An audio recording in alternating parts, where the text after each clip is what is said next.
हमारे घर में मेरी माँ, पापा, बड़ा भाई और एक खाला रहती थी। खाला अब तक कुंवारी थी। मेरी खाला देखने में बहुत खूबसूरत थी। जब भी खाला नहाने जाती तो मैं बाथरूम के छेद से चुपके से उन्हें नहाते हुए देखता रहता था। कुछ देर बाद खाला नहाकर बाहर आ जाती तो मैं वापस अपनी जगह पर आकर बैठ जाता। एक दिन नहाने के बाद खाला अचानक अपने कमरे में जाकर कपड़े बदलने लगी, तो उनको इस तरह देखकर मेरा मन भी डोल रहा था। खाला उन कपड़ों में बहुत कहर ढा रही थी। फिर मैं नहा धोकर कॉलेज चला गया। जब मैं घर वापस आया तो मामा और पापा घर पर नहीं थे। मेरे पूछने पर खाला ने बताया कि किसी रिश्तेदार के यहाँ फंक्शन में गए हैं, शायद उनको आने में देर लग जाए। खाला ने मुझे खाना दिया। मैंने खाना खाया और अपने कमरे में पढ़ाई करने लग गया। शाम होने से पहले खाला ने मेरे पास आकर पूछा कि शाम के खाने में क्या खाओगे। मैंने कहा खाला ऐसा खाना बनाओ जिसे खा के मज़ा ही आ जाए। इसके बाद खाना बनाने के लिए खाला किचन में चली गई। फिर मैं खेलने के लिए चला गया। शाम को 7 बजे के आसपास वापस आया तो खाला ने खाना बना लिया था। खाला ने कहा कि खाना खा लो, तो मैंने कहा कि हम खाना एक साथ ही खाएंगे। खाला ने कहा कि मैं तो नहाने के बाद ही खाऊंगी। मैंने कहा ठीक है, आप नहा कर आ जाओ, फिर हम साथ में ही खाएंगे।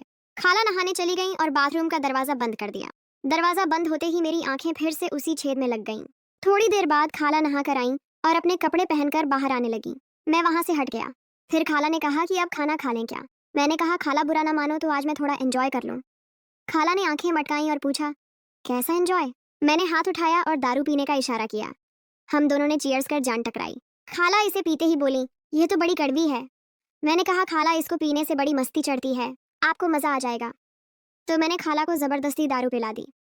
फिर हम दोनों बातें करने लगे। मैंने खाला से बोला कि शादी कब कर रही हो, अब तो आप पूरी जवान हो गई हो। खाला मस्ती में बोली तुझे कैसे मालूम है कि मैं जवान हो गई हूँ। मैं शर्माते हुए बोला आपको देख कर ही लगता है। साथ ही साथ हमने अपना खाना भी खत्म कर लिया और फिर खाला ने अपनी दोनों टांगें टेबल पर रख दी थी और मस्त बातें करने लग गई थी। मैंने कहा खाला आओ, मैं आपको कमरे तक छोड़ दूं। तो खाला नशे में बोली क्यों।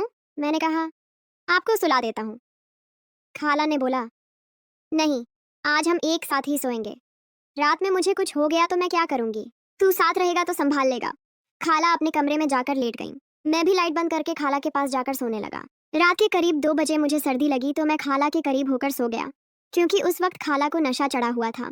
जैसे ही मैं लेटा तो खाला ने मुझे फौरन अपने सीने के साथ लगा लिया और अब खाला भी धीरे धीरे मुझ में इन्वॉल्व हो रही थी और फुल मजा ले रही थी। उस रात हमने बेशर्मी की सारी हदें पार कर दी और हमने खूब उस रात को एंजॉय किया। अब ठंड का मौसम आने लग गया था, इसलिए हम एक ही कमरे में सोया करते थे। जब हमारा दिल करता तो हम सारी रात खूब रोमांस करते, प्यार करते और अपनी रातें रंगीन करते। दोस्तों, ये थी आज की हमारी स्टोरी। अगर आपको हमारी ये वीडियो अच्छी लगे तो प्लीज़ इसको ज़्यादा से ज़्यादा लाइक करें और मेरी इस तरह की मज़ीद कहानियों के लिए मेरे चैनल को ज़रूर सब्सक्राइब कर लें।